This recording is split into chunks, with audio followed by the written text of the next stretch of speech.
Eu pirei, eu queria só colocar para fora alguma coisa, só que eu não tinha mais nada a perder financeiramente. Há pouco mais de 2 meses eu não era praticamente ninguém no Instagram e hoje estou atingindo a marca de 20 mil seguidores. Isso começou quando eu parei de me esconder. Olá, meu nome é Fábio Montoni, tenho 46 anos, sou da Zona Sul de São Paulo, sou da área de comunicação, design e tecnologia, já passei por mais de 30 áreas na minha vida. Nunca me encaixei em nenhuma delas, mas aprendi muito com todas elas. Sou casado com a Paula Pauleira, que está aí no YouTube há bastante tempo. Inclusive, já estivemos juntos no canal, tentando fazer umas coisas bem diferentes. Sou o pai do Max. Quando a gente engravidou do Max, eu precisei correr atrás das coisas, porque viver do que a gente fazia lá, que era guitarras, criar guitarras, era algo que não estava dando dinheiro.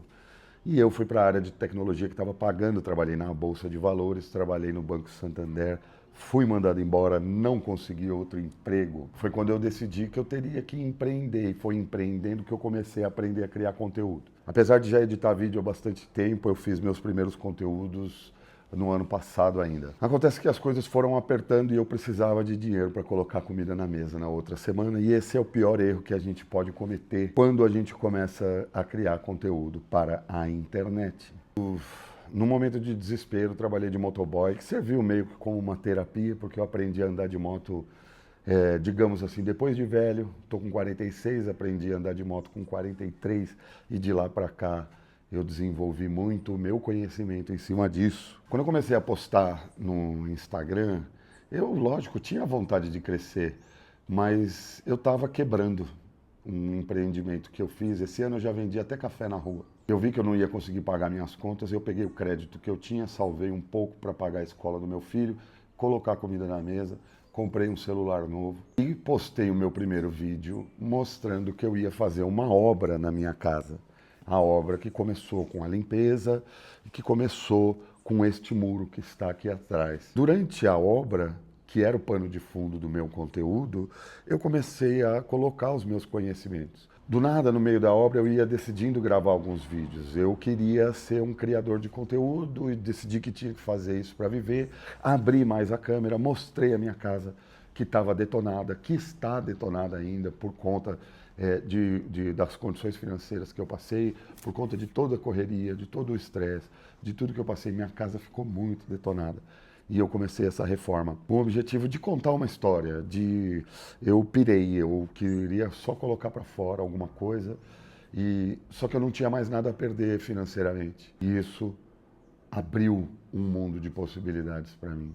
Só que com o conhecimento que eu colocava no meio dos vídeos, com as coisas que eu comecei a ensinar nos meios dos vídeos, um vídeo meu viralizou ensinando a editar vídeos, comparando com uma fita crepe, né, que você usa um pedacinho do vídeo que erra o vídeo inteiro, que é o resto do rolo que você tira e joga fora. As pessoas começaram a falar da minha didática, começaram a comentar que estavam se empolgando e estavam tomando coragem de criar vídeos, e eu decidi levar para um lado um pouco mais psicológico, que é o que começa, onde começam os problemas. O medo de falar para a câmera, a dificuldade, a falta de saber o que falar, de como falar, porque não é só saber editar. Saber editar é um dos aspectos. Hoje a gente vive na era da atenção, e nessa era a gente precisa dominar a edição de vídeo e precisa dominar a divulgação, a comunicação. Conforme as coisas foram evoluindo, eu precisava fazer dinheiro para colocar comida na mesa. E eu decidi abrir uma mentoria, o que seria na minha cabeça uma mentoria. Eu não gosto desse termo, porque eu passei por mentorias que me prometeram coisas e eu não gostei do resultado. Inclusive mexeram com coisas na minha cabeça que foram muito perigosas. É muita responsabilidade. E a mentoria você tem que estar junto, você tem que acompanhar o desempenho e você tem que se comprometer com o resultado das pessoas. Então, eu falei, eu vou fazer uma consultoria estratégica, que eu vou mostrar para as pessoas o que eu estou fazendo, mostrar para as pessoas o que eu sei fazer e adaptar a minha conversa para a rotina delas. Empatia sempre foi natural para mim, tanto por ter trabalhado na área de design, que eu estudei muito isso, comportamento, tanto por ser um observador do mundo, um observador da vida, um crítico da minha própria vida. Comecei a criar essa consultoria, começou a ficar muito legal, comecei a trabalhar com algumas pessoas e comecei a direcionar o meu conteúdo para a parte psicológica. Eu desenvolvi um método a partir de tudo isso que eu aprendi. Não só agora fazendo isso daqui, mas tem coisas que eu aprendi na vida. Esse método é o método Apareça. Já tem até um nome. Ele trabalha com autoimagem e com autoconhecimento. Só que eu quero deixar uma coisa bem clara aqui. Quando eu estava fazendo isso, teve uma pessoa que não gostou que eu usasse essa palavra de autoconhecimento. Porque ela era profissional da área. De certa forma, eu acho que ela queria que eu ensinasse as pessoas a fazer vídeo. Eu leio poucos livros, mas minha mente não para. Eu analiso muito a vida, eu analiso muito a minha vida. E eu analiso muito o ambiente, o comportamento humano. E nessa posição, sem ser um psicólogo clínico, que eu nunca vou ser essa pessoa, mas sendo a pessoa que viveu, que vive e que quer viver algumas coisas na vida, eu decidi trabalhar esse lado psicológico. É uma forma de eu ajudar as pessoas, é uma forma de eu conhecer pessoas e conversar diretamente com pessoas que completou em mim coisas que eu buscava. Infelizmente, essa pessoa achou que eu estava tomando o espaço dela, mas eu não estou. Eu queria que ela brilhasse aqui do meu lado, mas tudo bem. Eu decidi continuar. Para justificar o título desse vídeo, que é o meu primeiro vídeo no YouTube, a primeira coisa que funcionou, eu fui eu mesmo. Consegui ser mais eu mesmo do que eu jamais consegui ser. Decidi que eu ia colocar muito valor, muito conhecimento, tudo que eu pudesse para ajudar as pessoas a criarem conteúdo também. Isso começou com um pano de fundo que era a minha obra. Porque assim, eu já tentei fazer isso no passado e não deu certo. Passar conhecimento, ensinar. Então, pessoas inteligentes, elas sofrem nas redes. E eu aprendi isso lá no começo. Porque eu queria ensinar as coisas que eu sabia. Mas não é assim, né? Quando a gente está nas redes, a gente não pode pensar como um médico. A gente tem que pensar como um paciente. Um médico pensa naquilo que ele leu nos livros e na parte técnica.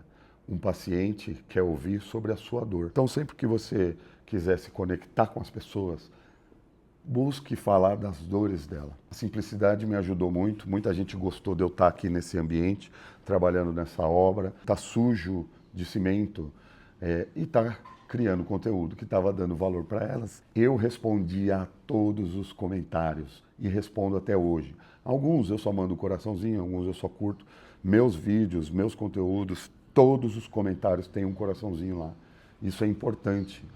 Seguidor não é só número. Para criar autoridade, a gente tem que criar uma comunidade. Para criar uma comunidade, a gente tem que ajudar pessoas. E para ajudar pessoas, a gente tem que estar presente na vida delas. Pessoas ficam felizes porque eu respondo para elas. Se você quiser saber a parte principal de tudo isso que aconteceu, é responder e entrar em contato com cada uma das pessoas que precisaram da minha ajuda. Fora isso, tem os formatos dos vídeos que eu trabalho. E tudo isso está dentro do meu método Apareça. Eu não estou aqui para vender o meu método agora, eu estou aqui para me apresentar.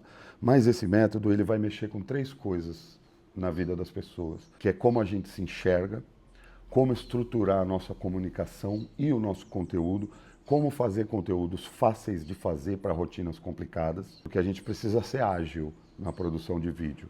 E a gente tem que exercitar, dá muito trabalho. E é muito difícil essa parte. Mas a gente tem que fazer, a gente tem que dominar isso, eu acho. E a terceira parte desse método é sustentar isso, é a constância, é estar lá todos os dias. É a velha frase, quem não é visto não é lembrado. É isso. Eu não quero tomar o espaço de ninguém. Não sou um psicólogo clínico. Muitas vezes esses medos de aparecer, eles estão associados a traumas, estão associados a coisas na vida que você precisa prestar atenção.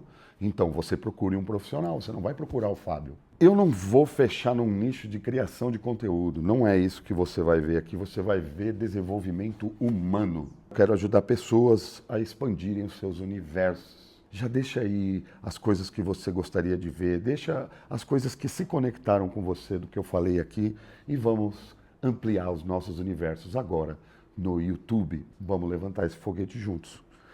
Eu conto com você.